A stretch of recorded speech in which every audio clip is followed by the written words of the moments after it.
Ladies and gentlemen, the founder of the Stop Talking and Start Planting movement, I think this gentleman's going to get a chance to put his hand over my face here in a few minutes, and possibly the youngest, again, person we've ever had on the Vision stage. Big round of applause, ladies and gentlemen, for Felix Finkbeiner. Felix Finkbeiner, welcome him out to the Vision stage. Hi, Felix.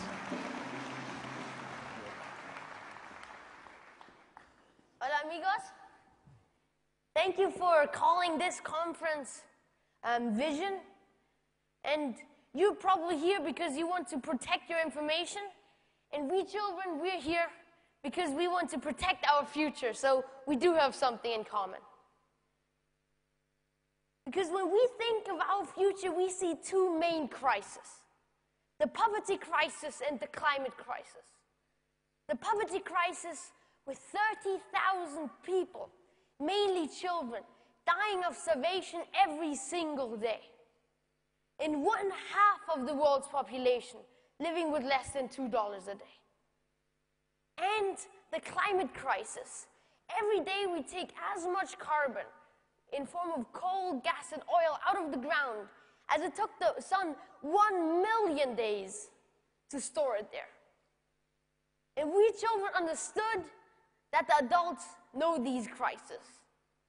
And not just since a short time, but since decades, since the first Club of Rome report, or at least since 20 years, since the first sustainability conference.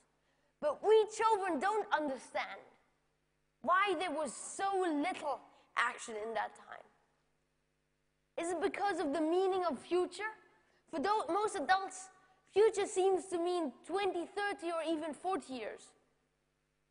But for many of us children, 2100 might still be in our lifetime. And this is why for the adults it's an academic question. If the sea level will rise by 1, 2, or 3 centimeters or 7 meters. But for many of us children, it might be a question of survival. Or maybe it's because of the fact that in a few years when we are in power and we will have to live with all the problems adults have not solved, we won't be able to take the adults for the problems they haven't solved because they will probably be dead by then. If this wasn't the case, most adults would probably act quite differently. And maybe it's because of the example of a monkey. If you let the monkeys choose if they want 1 banana now or 6 bananas later, then the monkeys will always choose the 1 banana now. And it seems that many adults think a little like these monkeys. And for us children, it also seems that for most adults, 9/11 is the darkest day in history. At that terrible terrorist act, 3,000 people died. But every day, 30,000 people are dying of starvation. And for us children, 12/11 is the darkest day in history. The 11th of December last year, during the climate conference in Durban, South Africa. Because the adults are discussing about our future at these international climate conferences since 17 years. And at this most recent conference, there was a very easy goal, a follow-up protocol for the Kyoto Protocol, which ends this year. But instead of making a contract which starts at the beginning of next year, the governments decided that there should only be a contract in 2020. That means that in 2013, 14, 15, 16, 17, 18, and 19, all countries can exhaust unlimited amounts of CO2. And this also means that the 2 degrees goal will be impossible to reach. The goal that the temperature won't rise by more than 2 degrees. But this goal is incredibly important. Because if the temperature rises by about 2.3 or 2.4 degrees, then the Greenland ice will melt. And the sea level will rise by 7 meters. At our academies, we children learn a very simple memory hook. If we don't want the temperature to rise by more than 2 degrees, then we're only allowed to exhaust 2 tons of CO2 per person per year. And if we don't want the temperature to rise by more than 1.5 degrees, then we're only allowed to exhaust 1.5 tons of CO2 per person per year. But today, we're nearly at 6 tons, which means that until 2020, until we have that contract by the adults, we might have set the stage for 5 degrees plus. But no one knows what that means. But once, when it was 5 degrees colder, there was 2 kilometers of ice over us here. And at that climate conference in Durban, South Africa, the Canadian Environment Minister made it even worse. During his speech there, 6 of us youth from Canada stood up and they turned around, and on the back of their shirt it said, "Turn your back to Canada." And they were thrown out of the hall and out of the conference, and just a few days later, the Canadian Environment Minister returns home and announces that Canada will step out of the Kyoto Protocol. The Kyoto Protocol is the only contract we have, and it ends this year, but Canada just steps out of it. Because in that contract, they signed that they will reduce their emissions by 6%. But instead, they went up by 35%. And because of that, they should have paid a fine, which is $14 billion US. But to save that money, Canada decided to step out of the Kyoto Protocol. Does that mean that after all that money that has been used to fight the finance crisis, our future isn't even worth $14 billion? We children have understood that we can't wait for the adults to save our future. We have to take our future in our own hands. Because just a few months back, the adults celebrated sustainability at the Rio Plus 20 conference, 20 years after the first sustainability conference. But we children didn't see any reason to celebrate, because in these last 20 years, nearly nothing happened to save our future. But what is sustainability? Just a few years back, we talked to one of the indigenous people from North America, and he told us that in their village, every time they make a decision, they first think if even the 7th generation after them would support this decision, and only then they agree to it. And the word sustainability originally comes from the foresters. Next year, it will be 300 years of the word sustainability, because the foresters plant trees all their lives, although they know that they themselves won't have an advantage of it. But the generations after them will live from these trees. And today, we have companies that talk about sustainability all the time and write it everywhere just to sell even more products. We children think that if income is not gotten sustainable, then there should be 100% tax on that income. That's how we children see it. And at that first sustainability conference, 20 years ago, there was a girl she spoke there, Severin Suzuki.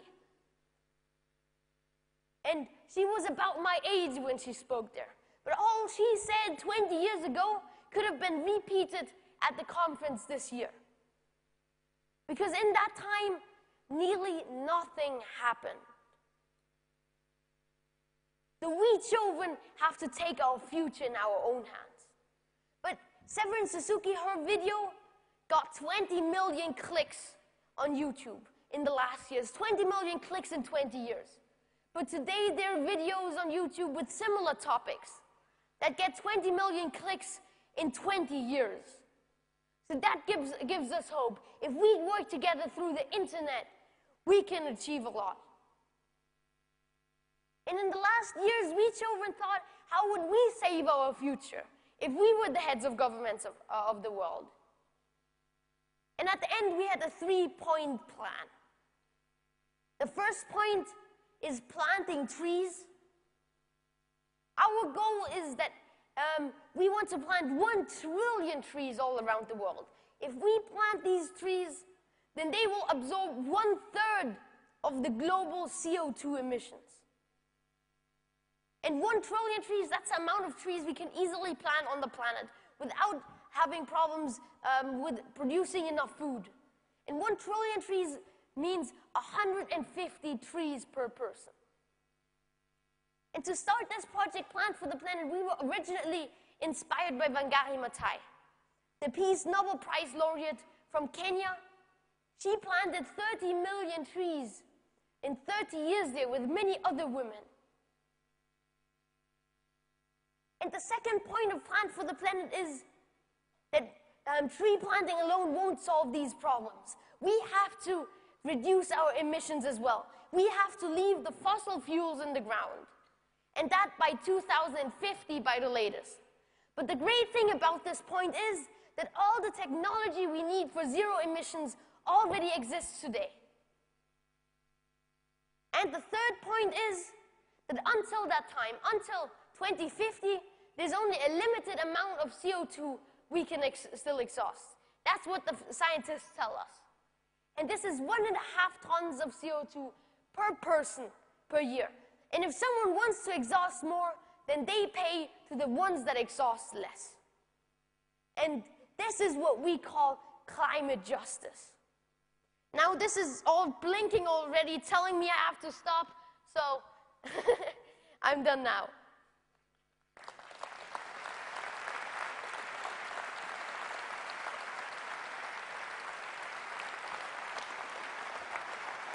Nice job, Felix.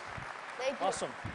Awesome. You know, we are going to help you on that journey to plant it sounded like 1 billion trees. Is that 1 right? trillion trees. 1 trillion. Okay, Yes. just a little bit of a change. And John, Yes, so Felix, that's only a couple rainforests. Symantec would like to present to you and your team and your organization a check that will fund 10,000 trees to be planted on behalf of your initiative. So, my pleasure. Awesome.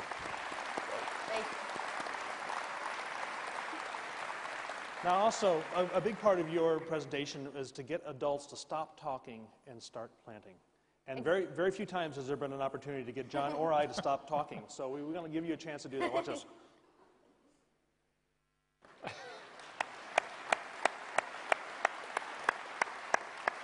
I know my team is out there saying, better get Brigden with one of those things. Yeah, As well. exactly. So Felix, go for it. All right. Thank you. Felix, what a great inspirational story. Thank you again for joining us here, and we're looking forward to watching you and helping you on this journey. Fantastic. Ladies and gentlemen, Felix. There's one thing I still want to mention, though. Oh, what?